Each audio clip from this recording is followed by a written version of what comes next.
All right, guys. So we have a great one for you guys here.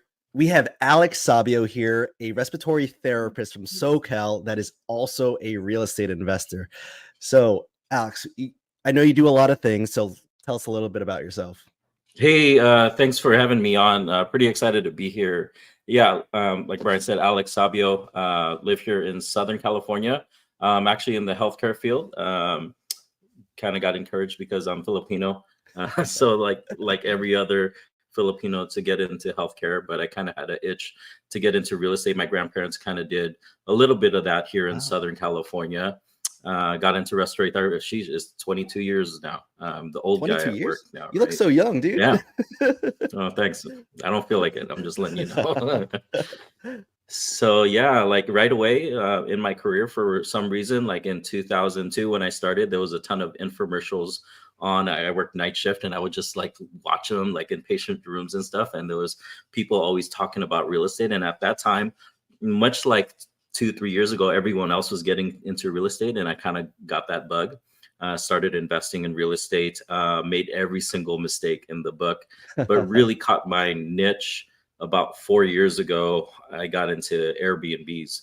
And so currently we own 7 short-term Oh, rentals, wow. and we also own a 76 unit hotel. So 76 unit hotel, too. Wow.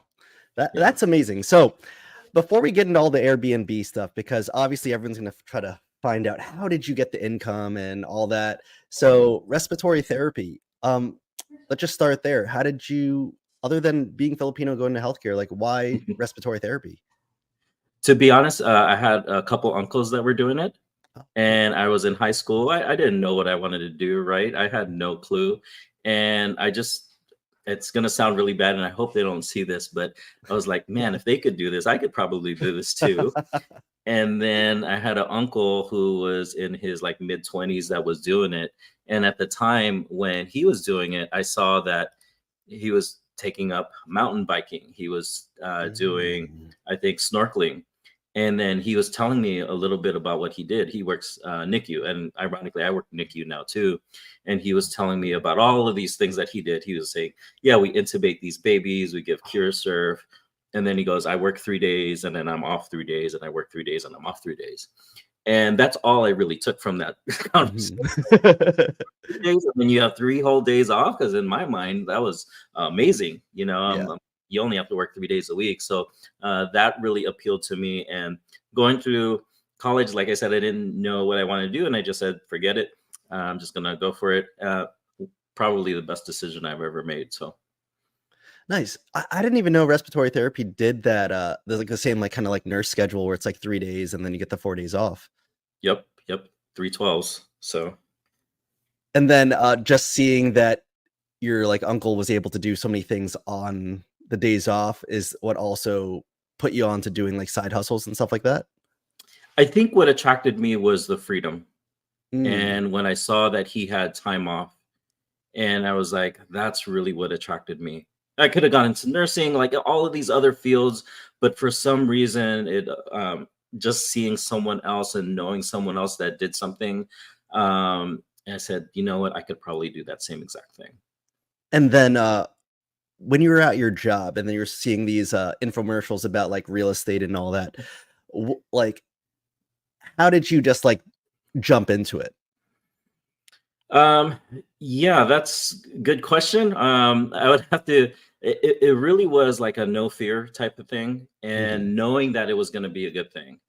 I purchased a home here in Southern California, my primary home, because at the time, once I graduated, we were going to have a baby. My girlfriend, who's my wife now at the time, or was my girlfriend at the time, she's my wife. She was also a respiratory therapist. Who's Oh, actually she's been retired now for the last 4 years.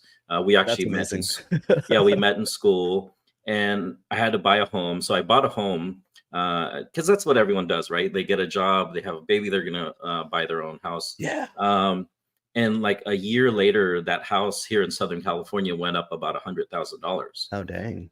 Yeah, and at that time, I think I'm making $40,000 a year, Mm. and I said, "There's something to this, right?" And you're seeing all of these other nurses, these other RTs that are buying homes that are going up in value, and I'm like, I want to do that. And For some reason, like I said, my grandparents got into the real estate game. They owned a bunch of boarding care facilities throughout Southern Oh. California. Another Filipino thing to do, right? And so, uh, um, it's weird. There's all of these little points in life that happen, and someone mentions something to you, and it just sticks. And it's not like my grandma told me anything like groundbreaking or anything that I didn't know. And she Mhm. said, and she was the wealthiest person I knew at that time. She was the most successful person because she had all these homes, a good business. She said, I never really made good money until I started investing in real estate, started buying real estate. And that just always stuck with me. And I just always knew that if I did that and just did it for the long term, right? Long term goals, that I would be okay. So. That's awesome. So did you start with like long-term rentals? Like, is that like the gateway drug to what you are in now? Yeah, and like your viewers will hear this and be like, "What's wrong with this dude?" So the first ever investment I got into was a scam, and it was going to be a What? long-term rental. Yeah, I lost $16,000 Oh, my first shoot. ever deal, like 1 month in, and this is 2002. I mean, $16,000 is a lot today. Back then, it Uh, was like, oh, that really hurt. Like, imagine if I put it in Amazon stock or something like that, I'd be, Especially so that you said like wealthy. your income was like 40,000 for the year. Right. That's geez. Right. Yeah. So I put that money. It was going to be a duplex in Englewood, Colorado. Flew over there, took a look at it. Turns out that the guy was selling a bunch of duplexes to people, and he didn't own any of the land. But for some reason, like stupid me, I still kept with it. I guess I didn't know any better, and I was like, I already had in my mind. I did started doing a lot of research that Mhm. yes, there's going to be bumps and bruises along the way, and you're going to make mistakes, but if you keep with it, you'll be okay. But it was going to be long-term rentals all the way. And I think a lot of us have this vision where we're going to buy a home and then hopefully it gets paid off and then you Mhm. live off of it, 30 years from now. And I just wanted to acquire one property like every single year for the next 30 years. That was the initial goal. And, you know, plans always change. And that's what happened with me. And that's the thing, like, just to go back to, like, the whole scam thing, that's what's crazy, like, in 2002, what was I doing? I was in, like, junior high school, and we didn't have, like, internet yet, so it's like we Right. didn't have the information that you're giving out now with everything that you're doing with, like, masterminds and everything.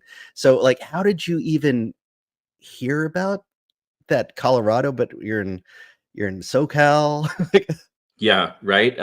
It was really like it goes back to could remember being at the hospital working in the ICU and these infomercials coming on and this nurse was saying I'm buying this duplex in Colorado.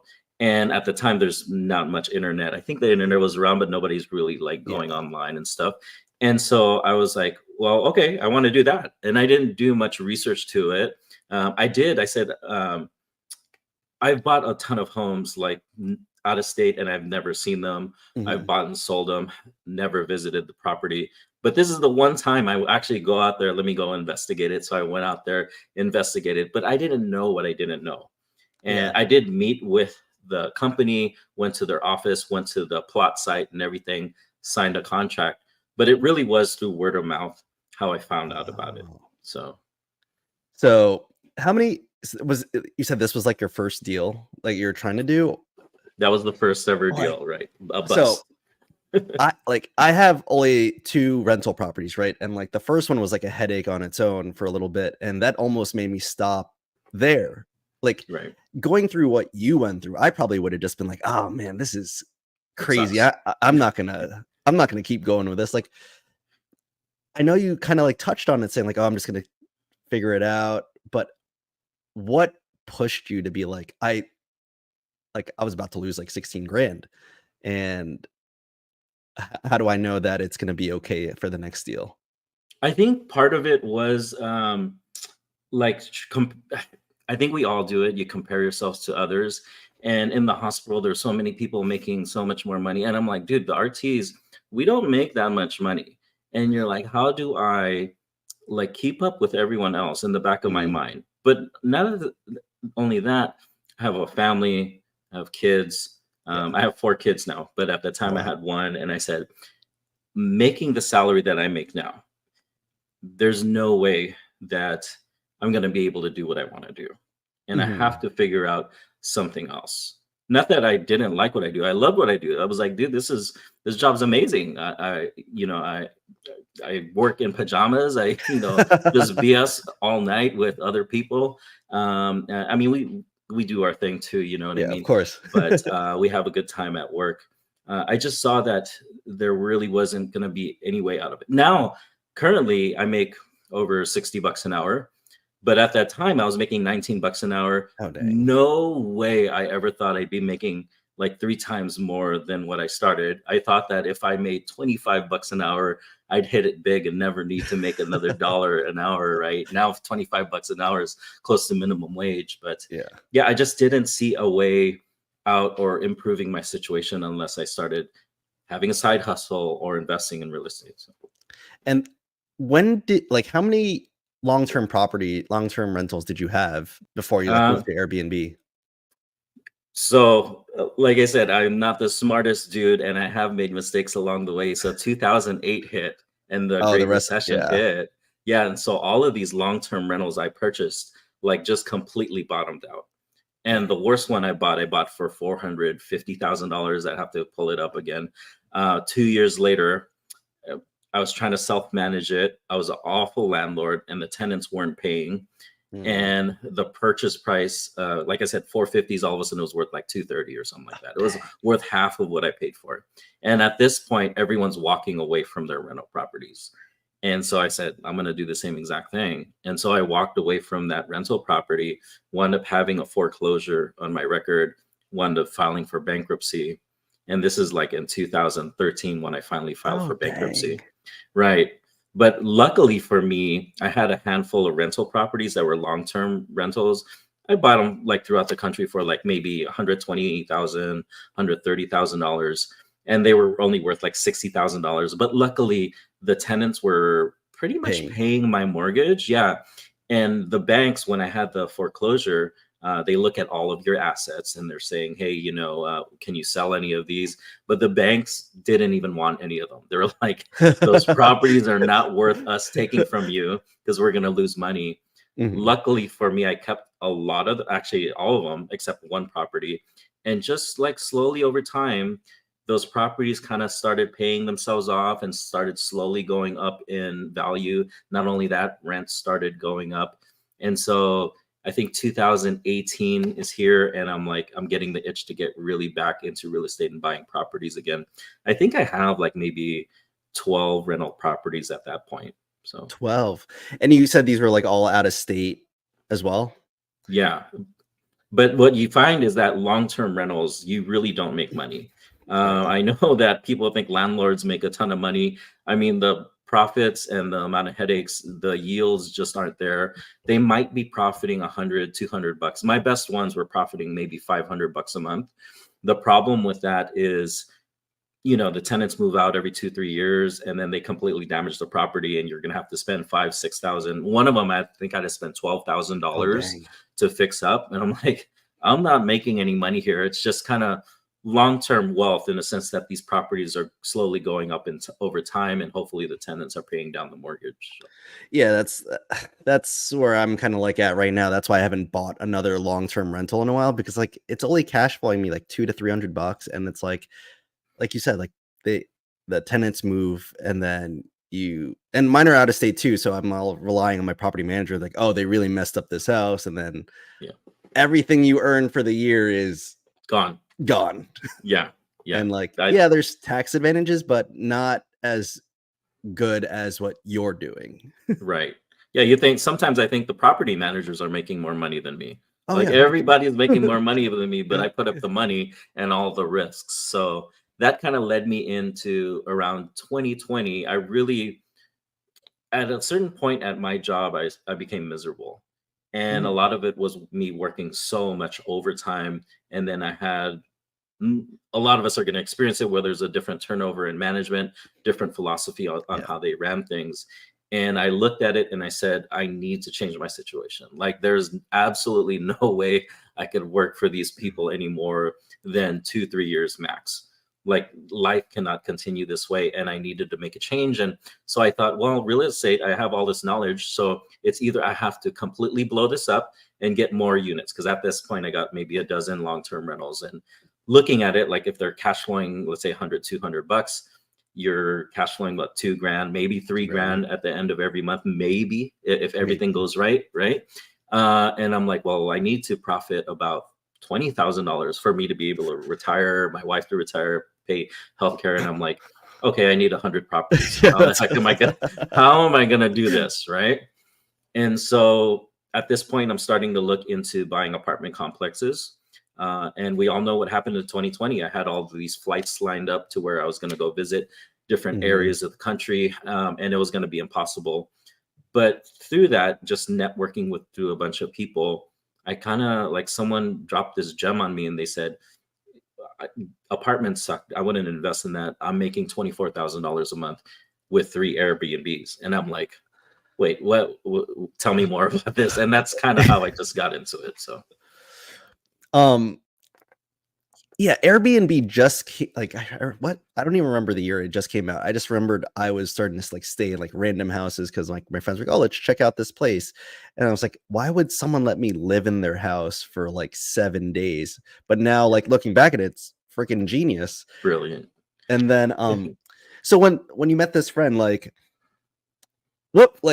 going back to the first like scam kind of thing, like why wouldn't you think like 24K in a month? How is that not a scam? What is he trying to sell me here? Yeah. Like, well, we what have a was the lot more next step? research. Yeah, we have a lot more research now, right? Mhm. Internet is happening, and during COVID, everyone's going on Zoom.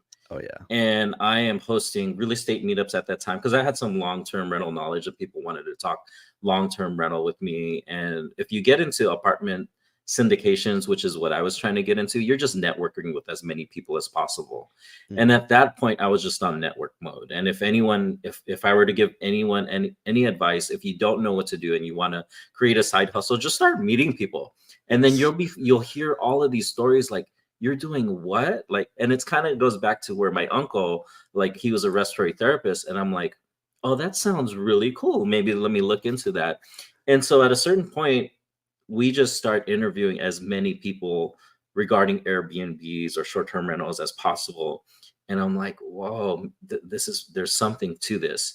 And finally, when you look at the numbers, you're like, okay, it makes sense. Because I wound up researching a market, finding the market that I wanted to get into. And I actually booked an Airbnb and stayed out there because I was going to start looking at homes in the area. And at that time, it was actually July, almost exactly 4 years ago. I'm looking around and the place is completely packed. I think I'm paying $300 a night for a 2-bedroom Airbnb. And I'm like, well, there's nicer Airbnbs within my budget that are 4 bedrooms. Like there's no reason why people can't pay $400 or $500 a night, which is exactly what happened. So I purchased my first one and I was averaging like $400 or $500 a night. It's like blowing my mind because like your stories are so like, I just went for it. It's so awesome that that you do that. Like, and is that because like how I guess like burnt out you were from your job? Is like you're just like I gotcha.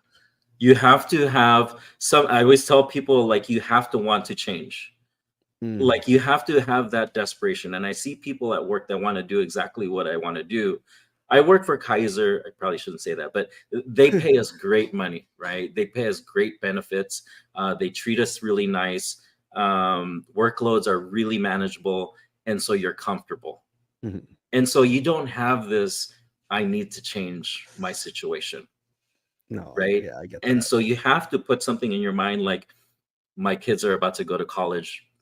How am I going to pay this? Like you have to have some burning desire to change your situation. And that's really what it was for me.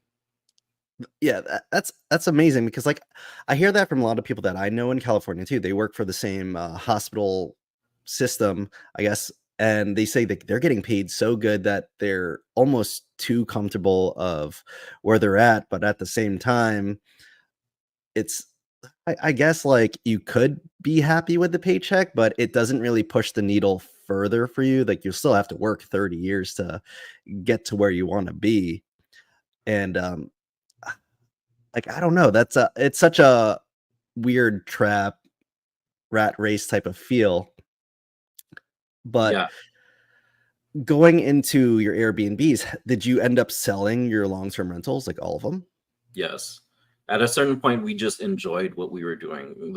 I'll give you some numbers. So the first one we bought for $629,000. Mind you, like I'm cheap as hell. So for those of you that don't know, I'm cheap. And so I usually buy homes $60,000, $100,000. I bought one for $50,000 one time, but $60 to $120,000 was the average purchase price of the home that we bought. And we wind up buying a cabin for $629,000. It's 10 times more Yeah. expensive, right? And so I was really outside of my comfort zone at that point.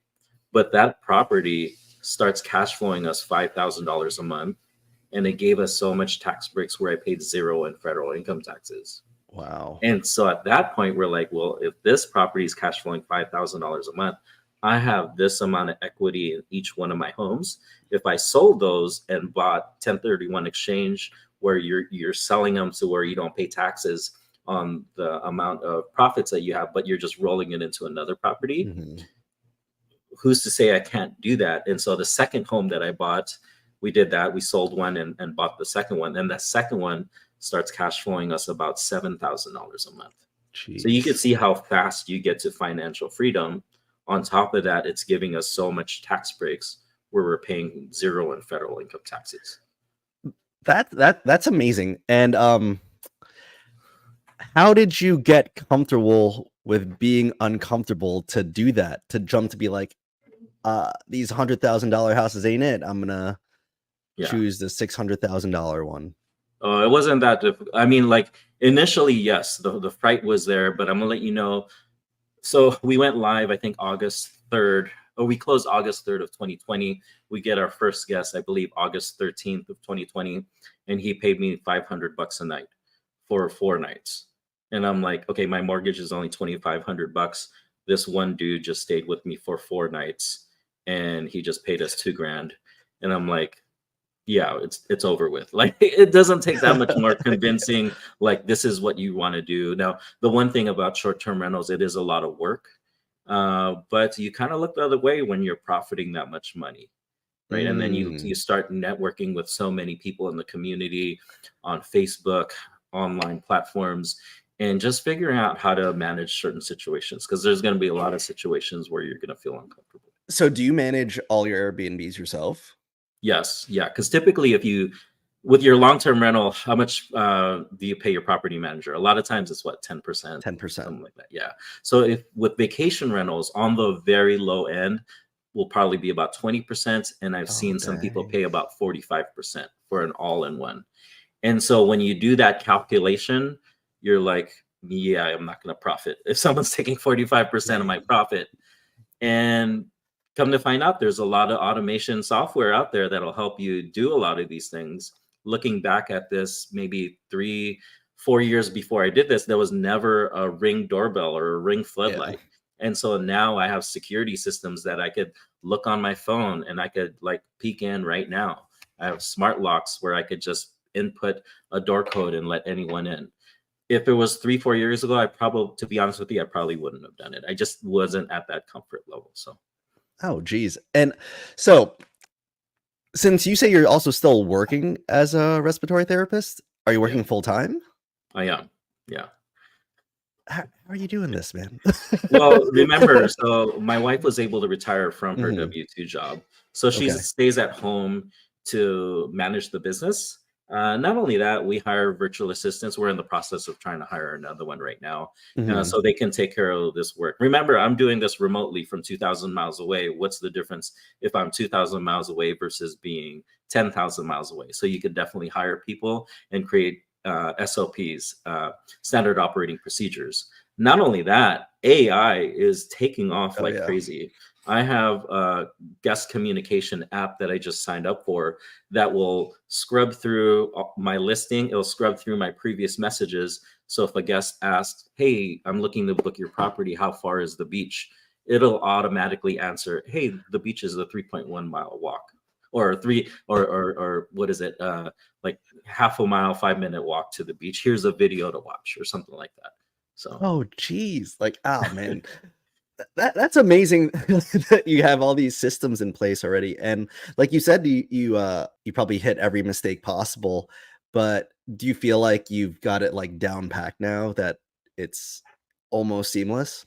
There's still stuff that happens. I wouldn't say seamless because if somebody calls you saying the dryer isn't working, I was like, oh shoot, what's going on? Like, do we have to purchase another dryer? Come to find out, the whatever the exhaust Hose was needs to be like completely vacuumed caused. out or something. Yeah. Yeah, it was so I was like, dang, we could have like caused the fire, right? There's all of these little things that happen that it's a house. It's a normal house that is going to break down because not only that, people are coming in. There's 10 to 12 guests coming in, and they are riding your house hard. They're using everything versus just a regular family living in their home. Maybe they're not watching TV. Maybe they're not using the backyard every single day. But these are short-term rentals where they're using your entire house all the time, and things break. Things Mhm. happen. We had a pool heater completely bust out on us.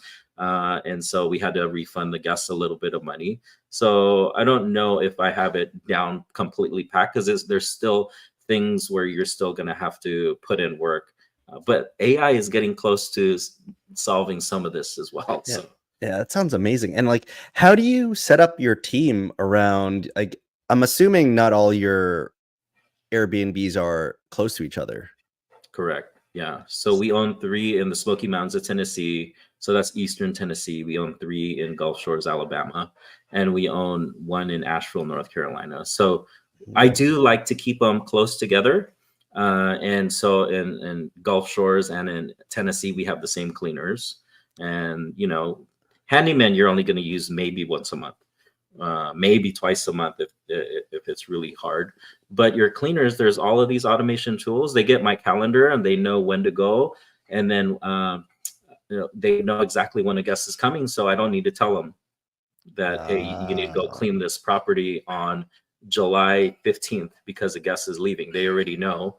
And so they are putting the property back to perfect or as close as they yes. can every single time. And they'll just let me know, hey, Alex, you're running out of coffee. Can you send us over some? Okay, I got you. Let me Instacart some over there. How did you hire them? Did you like go out there and meet the companies or Zoom call? Like, how did you find out that these cleaners were going to be good? Because I heard like Airbnb is all like lives and dies off like Yeah. cleaners. It's going back to my previous answers, all networking and referrals at that point. I Oh, at a certain point, I just started adding so much value to other people, and they were like, "Hey, if you ever need help, just let me know." And so when I purchased a home, I would just reach out to my network. Hey, I'm starting. Could you send me, a list of cleaners that I could interview? And you're going to learn as you go. You're going to make mistakes. We've had to. Uh, our first ever short-term rental, we had that cleaner for a good 3.5 years, and we just had to fire her. But she did an amazing job. But at a certain point, like the communication started getting old. So that's something very common that, you hire a cleaner and eventually you might have to fire them. Different handyman, you could go through.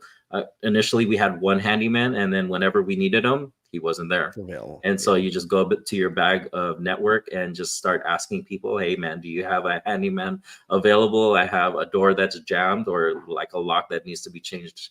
Can they go over there? So, yeah, just relying Wow. heavily on my network and referrals. That's awesome. So let's go into that. Like your network. I see like on your Instagram, you have all these links to everything. You got your healthcare professional real estate meetup. Where is your master class that you do? Like how do you get into that?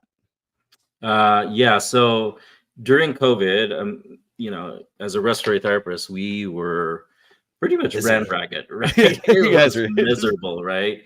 But it's crazy because 2020, 2021, I have this side income and I could walk away if I need to. And then my wife retired from her W-2, who was also a respiratory therapist. And so all of these other healthcare professionals, these other RTs, these ICU nurses, physicians, come to find out they're burnt out at their job, and Mhm. they hate it just as much as we do. And they're all asking me, "What are you doing? How are you doing this? I want to create some side income." And so I just start helping as many people as I can. Someone help me out, I'm going to help them out. And so I just go on Zoom, because we're all doing Zoom at that point, and I would just tell everyone exactly what I'm telling you right now, my whole story, how I made every single mistake. Here's the automation tools. Here's the lenders that I use. Here's the real estate agents that I use. Here's the income that I'm bringing in. And at a certain point, this thing just starts snowballing. Like almost every day, people are calling me. And I said, you know what, let me make better use of my time. So I created a Facebook group. It's called Healthcare Professionals Investing in Real Estate. And at a certain point, I'm just having Zoom call after Zoom call once a week, just because everyone is so eager for information on how to do this. And so I did that for a good, I want to say 3 years. And it was exhausting, to be honest with you, but I helped hundreds of healthcare professionals like replace their income. And now I said, you know what, I'm only going to do it just for a select few. And I just want to focus in on a select few. So that's what I do now. So was that first Zoom free for everybody? Yeah, I did free Zoom calls for everyone for like 3 years. Holy dude. Yeah, it was just me because I liked adding value to people. And I just wanted to see them succeed. I wanted, like I said, I saw so many of my friends burnt out at work. I'm like, well, you need to do what I'm doing. So that was, You're a good dude. I didn't think of creating a mastermind. Like everyone always said, you should start classes.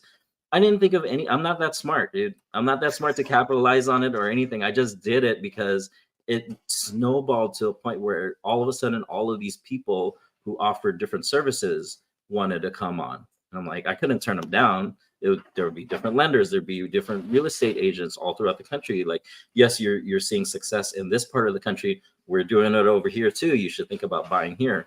Didn't make a penny from any of that. And perfectly fine. I saw so many people become successful from it. So, wow, you're like a really good dude for doing that. Yeah. Or just not smart enough, but it's all good. but now that I'm assuming the mastermind that you're holding is a paid group. Yes. Yeah. Yeah. Like, so, yeah. And that one's nice because I just have a select few, and like we've gotten 2 students under contract within the last month, and it's just me like texting them back and forth, and we're jumping on Zoom calls. I actually introduced them to those real estate agents, introduced them to my lenders, and then we're creating all of the automations tools because they're one's a physician, one's a PACU nurse, and so they're still working. They're W-2. They don't want to create another job for themselves. They want to automate the business as much as possible. So that's amazing that you did that, because like you said, I really like the whole giving value and then eventually you get value back for it. Right. The world gives back. Like that's how Exactly. my dad always told me, and it seems to work out really well. And so I just have to ask, how did you get your wife on board? So this is good stuff. So because initially I'm listening to Bigger Pockets. I don't know if a lot of your audience is listening to it. And so I'm listening to, and at this time, it's very political. Everyone's on TV saying this politician's not paying anything in taxes. Yeah, and I'm like, well, I don't want to pay taxes. How are they doing it? Exactly, right? And so at the time, Bigger Pockets is talking a little bit about taxes. And Brandon Turner was really popular. He said, oh, well, this is my CPA. Her name is Amanda Hahn. And I said, oh, she's here in Fullerton, which is pretty close to me. I said, let me reach out to her, because I always thought for every rich person out there, they must have an amazing CPA. And I'm like, well, maybe that's what I need to do. And she was my first ever hire. She was like my first ever big. Remember, I'm cheap as hell, right? So she wasn't cheap, but it cost me money, and it was totally worth it, because it was weird. She dropped this nugget, and this is in 2018. She said, you should think about buying short-term rentals, because the strategy we were going for, we were trying to get real estate professional status. And at the time when I hired her as my tax strategist, I had a phone call with her, and my wife was on the line, and she said, well, Tanya, you need to retire so we get more tax breaks. And I think she was all for that. So, bringing someone along is definitely, I see so many couples that do it that aren't on board, and I would never do that. Like, you both have to be on the same page, because if not, it's a complete mess. But yeah, that was in 2018. And then 2 years later, because of that strategy, we were able to retire her. So, because she was able. So she's the one that quote unquote real estate professional now, right? Because she's the retired one. Yeah, 'Cause- I mean, there's a little bit. You guys could get a hold of me later on, because I'm not a CPA, so don't take my word for a lot of this. But with short-term rentals, technically, you don't have to be a real estate oh, professional, but so you don't need to hit the 750 hours of material participation. I might be going a little too deep, but there's a short-term rental loophole where you don't have to do that. But I oh, remember working. We were both working night shift at the time. And I remember like our first guest who was paying us $500 a night, the hot tub didn't work. And, we had this anxiety, like, what if the guest is calling and something's not working? What's going to happen? And we wound up refunding him a little bit of money. And, I didn't, when she was working nights, I would be working, and then she would get like this phone call and want to wake up and answer the guest. And I said, you know what? The amount of money that we're going to save on taxes is pretty much going to be almost what your income is. So let's just go ahead and retire. And not only that, at that time, this is COVID, right? All of our kids are staying at home. They're homeschooling themselves. We don't know what the hell they're doing in their rooms right now, right? And we don't know if they're learning or what. And we just couldn't do that. So wow. Like, I'm gonna make an assumption. Yeah, I'm guessing you're making a lot of money off your Airbnbs and your webinars and everything that you're hosting. Why are you still working? Is it just health insurance? Like, is that yeah, it? cheap as hell, right?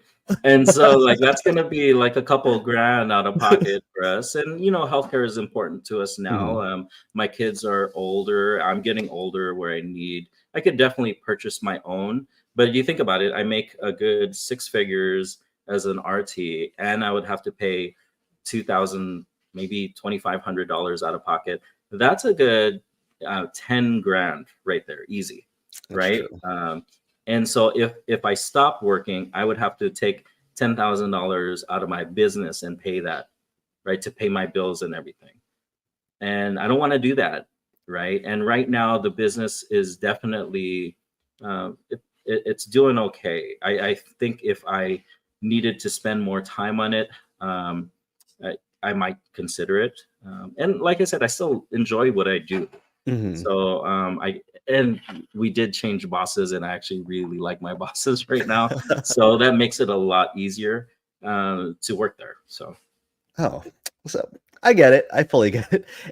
So I've interviewed a few other people, and some of them said like short-term rental isn't their thing. They're more into midterm rentals. Do you have those as well? no, a little bit tax. The tax loopholes. I big part of my strategy is the tax loopholes, and midterm rentals don't have that strategy. Mm. I still enjoy doing the short term rentals. I wouldn't mind the midterm rental stuff, but like I said, I really enjoy the short term rental. There's a little bit more income with it. With that comes the headaches. But if you could learn the different software, hire different people, and put SOPs, standard operating procedures, for them to troubleshoot different things, like why not just continue to do the short-term rental thing? And it depends on your region. Like a lot of people aren't going to feel comfortable with short-term rentals. Like my short-term rentals are 2,000 miles away, and most people want their short-term rentals in their backyard or within driving Mm. distance. I can't do that. So I wouldn't mind that. I mean, I live close to all of these The hospitals here in Southern hospitals, yeah. California. Yeah, but definitely travel nurses have come down. Like they're not being as utilized. Yeah, I mean, I wouldn't mind doing it. It's just the timing and that strategy was more for short-term rentals. So And for short-term rentals, like I always read all these articles saying like it's oversaturated and all that. How do you like what would you say towards that to anyone like me that wants to get into it, but it's like I'm scared. So it's like, what would yeah, you do to convince there's or a say? lot of truth to that. There's definitely a lot of truth to that. But what I can tell you, you just have to stand out. And I think 4 years ago when Mm, I got into it, I could have purchased any short-term rental and it would have cash flowed like crazy. Nowadays, the reason why people look for a mentor is because they want to get into the short-term rental game, but we have to run the numbers right. And running the numbers correctly is very difficult. And so we have to compete. We have to look at the competition. I mean, people, they're giving you the answers. Like you can easily go on Airbnb and type in, I don't know, Los Angeles, California. Maybe that's a bad example. Like let's say Scottsdale, Arizona, and just look at the properties that are making the most amount of money. And so Mhm. what are their design elements? What do they have in their properties? Do they have a pool? Do they have a pickleball court? What's the design look like? Is it boho style? Is it more modern? So then all you have to do is in these like heavily saturated markets, it's just copy and paste, baby. It's Burger King method. You know, we're copying McDonald's. And so you're just gonna go over there and just copy what they're doing, or maybe do it a little bit better. Maybe add that hot tub. Like you're doing you're Mm. putting every single thing that they're doing and you're adding a hot tub. Now, Scottsdale is gonna cost you a lot of money. Like you're talking a 4-bedroom home with all of those amenities to compete, it's gonna be well over $1 million. Most of us aren't gonna have that. But Yeah. you could apply those same principles throughout the country where homes could be $400,000, $500,000. So So to stand out, I like that, the copy and paste method. I think that's great. And do you, when you're looking for places to choose from, like the locations, are like, do you try to be like the first mover anywhere? Have you ever tried doing that? Or you're just like seeing what's up and coming and you're just like, that's it. That's the place I want to do. dude, I wish I was that smart. I copy and paste, man. And it's going to your network and really asking people what they're doing, what their numbers look like. What and you'll see. Like I know so many real estate. The real estate community is very small. The short-term rental community is even smaller, and it seems like everyone knows everyone. And I'll take a look at people's listings on Facebook or the different forums, and I'll just reach out to them, like what they're doing, and I'll just try to kind of gauge. I would be extremely hesitant if there was only one or two short-term rentals in that market, because number one, the numbers aren't going to be reliable, and then number two, the management isn't going to be reliable. So Mm. sometimes we focus in on the return on investment, but we don't focus on return on energy. So for example, I had a friend buy a property in a city in Montana. I'm like, why would you do this? He's like, it's beautiful. I said, well, how many cleaners are there out there? He said 3. And he goes, and I want to fire her. And I said, well, you can't fire her because the other two are probably related, you know, and probably going to talk crap about you. And so that's one thing we don't focus in on is like the systems aren't going to be there, right? Like Wow. cleaners, yes, you could find a housekeeper, but a short-term rental cleaner is completely different. They have a different standard. They have to wash all the sheets. You know, they have to look at their calendar. People might cancel last minute and then they can't go that day. So it's completely a different beast. Wow, you're blowing my mind. I'm just like thinking of everything. I was like, I wouldn't even have thought of that. And then Trash. Like I just bought my last short-term rental. I didn't even think about the trash. Like who's going to take the trash out to the curb and then bring it back in? Because my other markets, they're a lot more established, saturated. There's a lot more different providers. There's people that will take their trash in and take your trash out. that's like a But I specific went, job, the trash guy. yeah, Like, yeah. what? Just go to people's houses, and there's one called Can Monkey if you look them up online. So hopefully there's going to be a little bit more of those. Yeah, So the job is literally making sure your trash bin goes back into your property. Like just right, right. There's different, like some of your cleaners will take the trash out for you to the curb, but some of them will actually take it to the dump for you. So that's one of the questions to ask: is that included in your service? But like in Gulf Shores, I mean, I think he probably has like 2,000 different people that he services. And so, and I pay him like $30 every 3 months, which is like hardly anything if you look at it, right? But if he's handling like all these homes, he's just driving in and out, where it takes him two Oh. minutes. Like you know, to him, I hope he doesn't watch this, but he could charge me 3 times more and I would pay him. Um, but because it's something we need, it's not like we can get around it, right? But he services so many homes that I'm sure he makes pretty decent money. I And can it's a imagine. yeah, it's a low skilled job, but it's just something that's very in need. So And that's just because you just don't want to get fined by the town, right? For leaving your trash bin out. Is that the thing? well, I mean, I don't know how the trash is going to get out in that market. Oh, I yeah, guess you're right. It has to be. yeah, I guess the cleaners could take it with them and then they throw it in their trash can, or they take a ride to the dump and throw it away. But that's just more work for them. And I'm trying to make it as easy as possible. And the thing is, like it's summertime, so it's really busy. So the trash comes twice a week. Oh, And so they come the night before, they put it to the curb in the morning. And then later that night, they'll come back and put it back in. And that's twice a week. So they're really going to my property like 4 times oh, wow. a week. Yeah. So like numbers, right? So doing numbers for a long-term rental for me, I thought it was pretty easy. Just Fairly easy. Yeah. but for short-term rentals, like what do you really like? Obviously, mortgage, principal, interest, taxes, and then I don't even know where to start. It's way more of an art than it is a science. What I could tell you is, for example, I own a property in a community where they're all short-term rentals, and we have a Facebook group. We chat and Mm, text each other all the time, and a lot of us have the same exact floor plan, 4 bedroom with an indoor pool, and our revenues are different, right? Like one person's generating $110,000, one person's generating $150,000, but it all has to do with your, do you have the best pictures? Do you have the best design? Is your customer service good? Because if you have crappy reviews, you're probably not going to get the most nightly rate.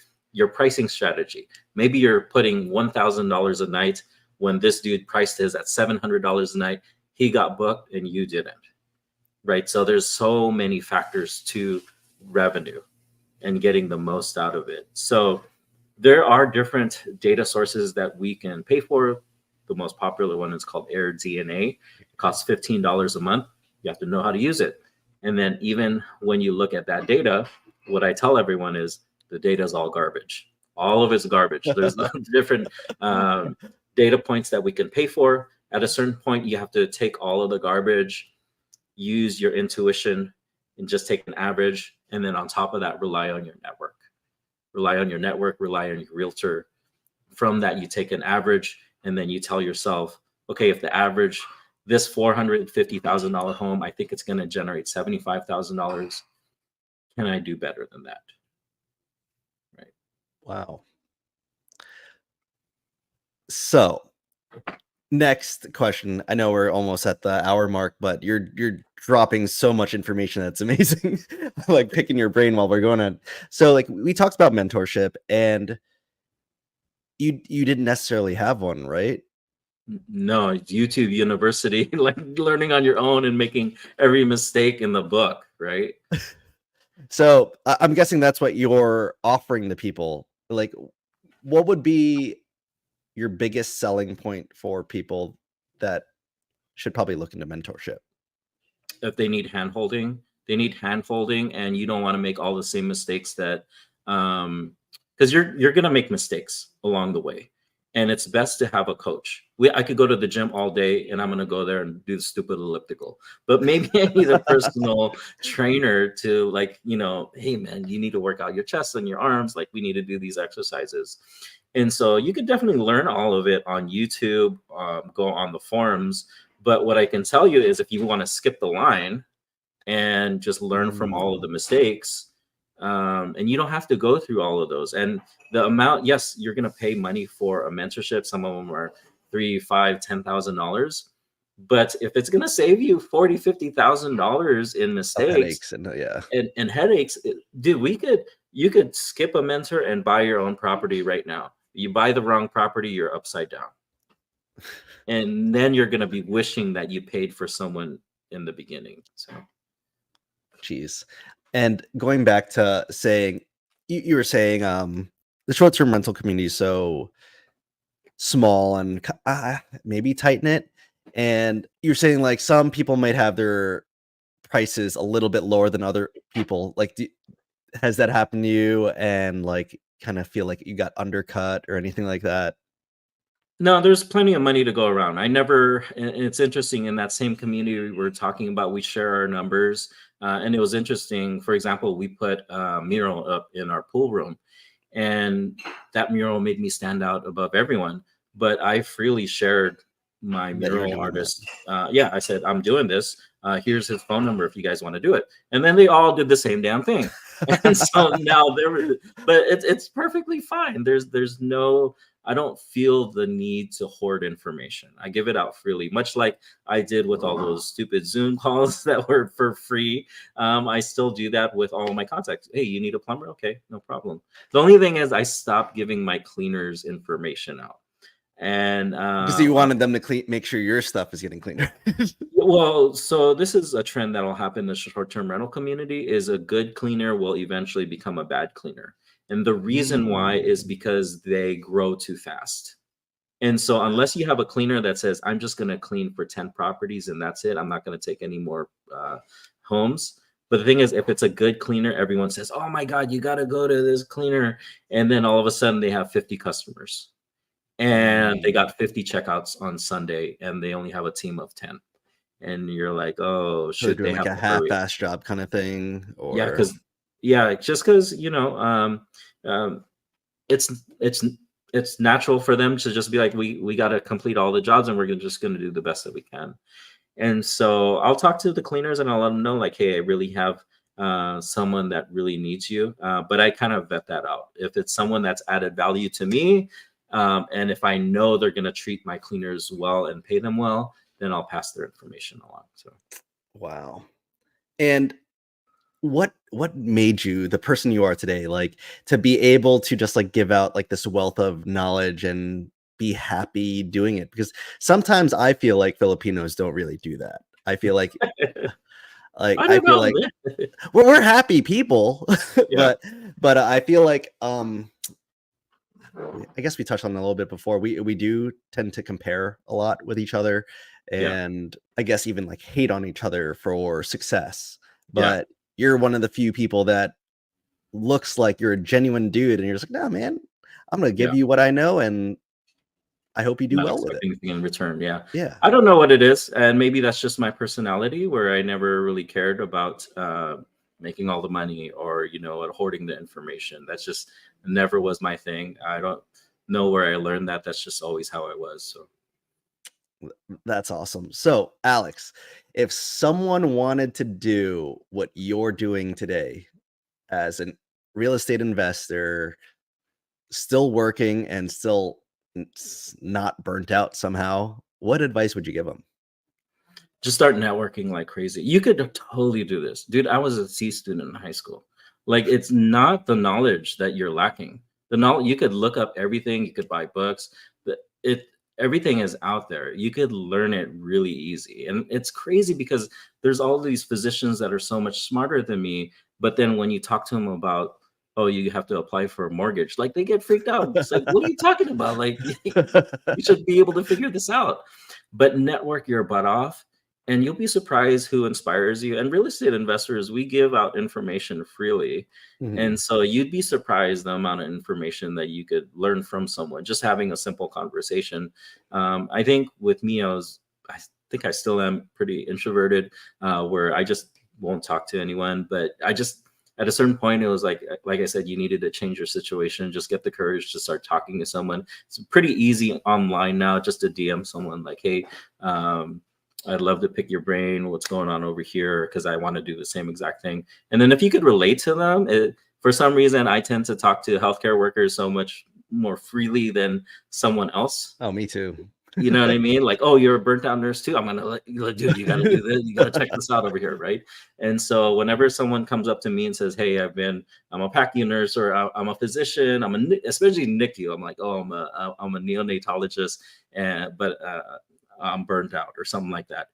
For some reason, I could relate to them, and I think of another person that I know, and I'm like, okay, I'll help you out. So just reach out to someone. You'd be surprised what knowledge that person would give to you. So.